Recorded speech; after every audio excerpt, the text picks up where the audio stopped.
2014ko abenduaren 21ko datarekin.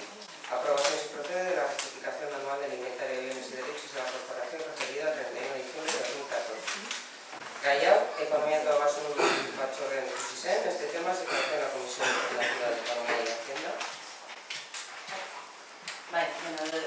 Urtero bezala, abenduaren 30an parkatu dagoen inventarioa onartu behar da. Inventario honetan 2014an zehar egondako ondasunen altak eman egin dira eta bajak eman egin dira.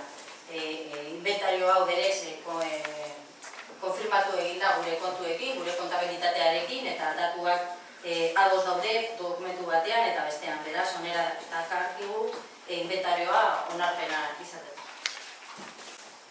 Ez da baila etxetzen da, berta, zerbait esateko, ez? Teresa, Gonzal?